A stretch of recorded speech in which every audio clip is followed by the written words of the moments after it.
Once upon a time, in a humble village, there lived a young woman named Clover. Clover symbolizes good omens for faith, hope, love, and luck. While Clover was kind and extremely lovable, she didn't really have much in her favor. Clover, where are you? I'm here, madam. Were you about to call me mother? You're no daughter of mine. Remember that. I know. I'm sorry. Get lunch ready immediately. I'm starving, and I'm craving for an apple pie. But that will take a lot of... What? Nothing. I'll start right away. You see, she lived with her stepmother, who did everything in her power to make Clover's life miserable. Here, get this done by evening. I'm throwing a party, and it has to be perfect. All by myself? Of course. Why hire help when I have you? I have a roof over my head, food and clothes. That's more than I can ask for. Clover always remained quiet and brushed away her troubles. One hot afternoon, the stepmother was irritably trying to cool herself. Clover was picking feathers for stuffing. This heat, gaw! Clover! How slow you are! Well, there are a lot of baskets. Did you just talk back to me? No, Very well. Finish all 6 baskets by tonight. Tonight? How do I... Find a way, or you get no dinner. And away she went, leaving behind a most miserable Clover. As the sky turned red, so did Clover's eyes, and many baskets of feathers were remaining. Oh, how do I get this done? Soon. Please, someone, help me. Hello. Oh, who are you? Just an old nosy woman passing by. I heard you asking for help. May I? Oh no, you're too kind, but... Nonsense. Look, why don't you rest for a bit, and I'll take over. By now, Clover was exhausted. She gave in, rested her head, and was soon fast asleep. The woman whisked her hands around, and in absolutely no time, every single feather was picked and plucked and placed in the baskets. There. Good night, dear.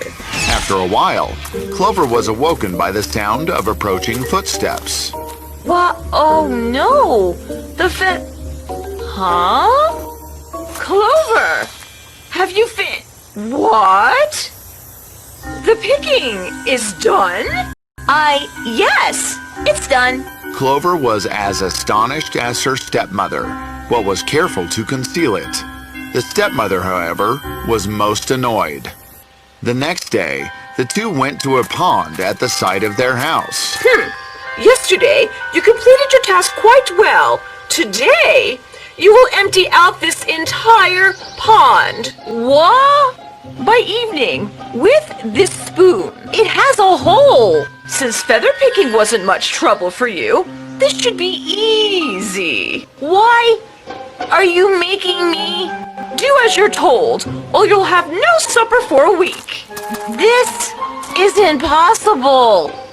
But you'll leave me hungry. Someone help me.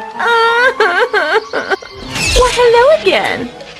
We'd rather meet with smiles than tears. How did you... Oh, forget the past year. What troubles you this time? Clover explained her new task to the old lady. Adding your own tears to the pond isn't helping. Why don't you go for a walk and come back later? But what will... Don't worry about me. Now go, and promise no peeking. Clover was simply pushed away. Confused and worried, she wandered away amongst the animals who knew of her kindness. That woman, she must be a fairy. She returned to the pond, only it wasn't there.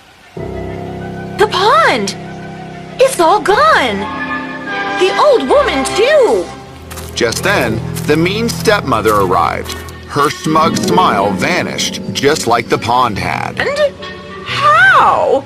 Urgh. Why, of course, with the spoon.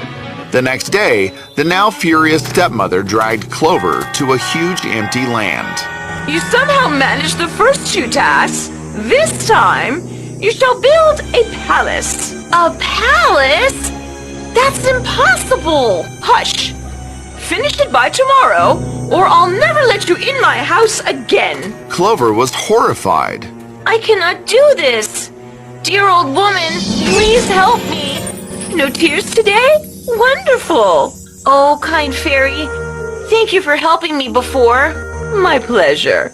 And what's the task this time? An entire palace to be built by tomorrow. Bring your stepmother here in the evening, and the palace will be under your orders. Don't let her rule you anymore. Now run along and let me be. As soon as Clover had left, the old woman magically began lifting the huge boulders into the air and turning them into beautifully carved pillars, statues, and walls. Let's decorate it. Hi-ya! Ooh! There! Now it looks marvelous. When evening came, Clover returned with her stepmother.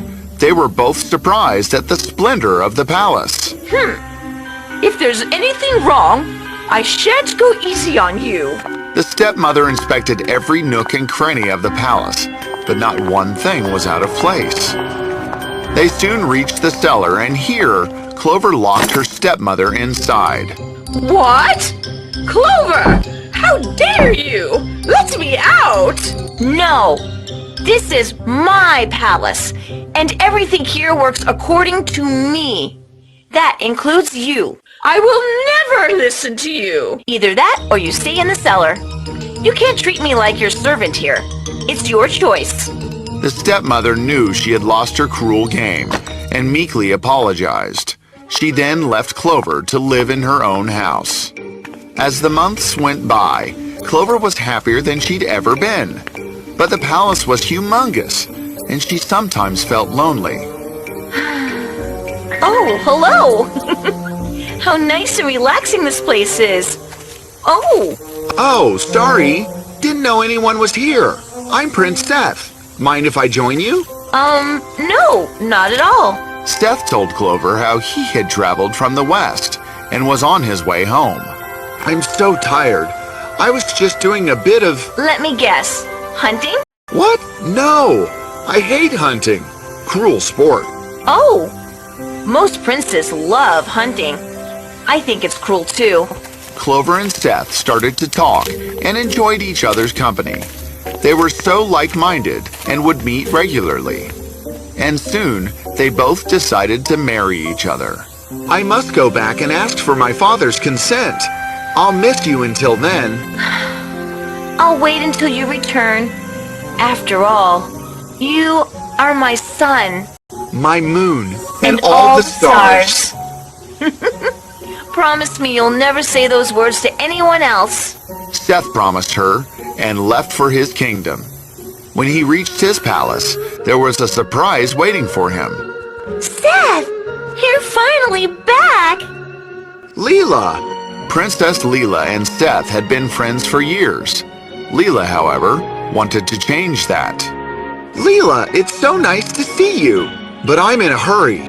What? Why? Seth happily told Leela all about Clover and how he wished to marry her. This troubled Leela deeply, but she thought quickly. We'll talk later. Wait! Your father's not there. He's gone out. Urgent business. Why don't you join me for some tea? Oh, okay then. Seth chatted away happily and never once noticed Leela slip a love potion into his tea. Drink up, or it'll get cold. The potion made anyone who drank it fall in love with the first person they saw. And that was... Leela, I love you. Yes! Weeks passed, and there was no sign of Seth's return. Clover waited desperately for him until one day she heard some devastating news. Did you hear? Princess Lila is getting married soon. I did. To Prince Seth, right? What? Clover was heartbroken and rushed away in tears. Was our love all a lie? Moo! Oh, you sweet young thing. Clover stepped by the gentle calf's side and cried out her troubles to it. Moo! Oh, what now? Hello? Crying again, I see? Oh, dear fairy. Clover told the old woman everything she'd heard about Prince Seth. I know Prince Seth, and he isn't the kind to behave this way. Seems like a spell is in use. A spell? Then I must break it. You can, with the power of your love language. Our love language, sun, moon, and stars? Yes, go to him and say those words before him. That and your love will break the spell. Then I'd better leave right now. Yes, hurry. Oh, wait. Hi-you! Clover had hardly blinked and was now standing in a lovely dress which had the radiant sun, the glowing moon, and the sparkle of the stars radiating from it. There. Now understand this, my dear girl. No matter how low you feel, cry if you must, but don't sit around doing just that. Pick yourself up, dress up, show up, and don't ever give up. Nobody is coming to save you. You've got this. I've got this. Clover traveled to Seth's kingdom, which was having a pre-wedding celebration. Courage, dear heart. She entered the palace, and everyone looked at her. Seth saw her instantly, and his heart started to pound. Stars? Moon? Ugh! Clover walked to him and looked straight into his eyes. Hello? Are you a guest? Seth! That voice, why do I feel I know you? Because you are my sun, my moon, and all the stars! And with that, the spell broke. Seth never really knew what had happened. To him, everything had just been a dream. I don't remember anything. I remember talking to Leela and then... It doesn't matter. Just come and be with me forever. And so, as Leela watched sadly, Seth and Clover left the kingdom and traveled to the palace where a priest was already waiting for them. I don't know what happened. All I know is that you are the one I want to love and marry. You are my true bride. And so, through all the hardships that came their way, Clover and Seth pushed through with their strong love for each other. Even if the world is full of wrongs or lies, there is only one power that is strong enough to drown it all out. And that is the power of love.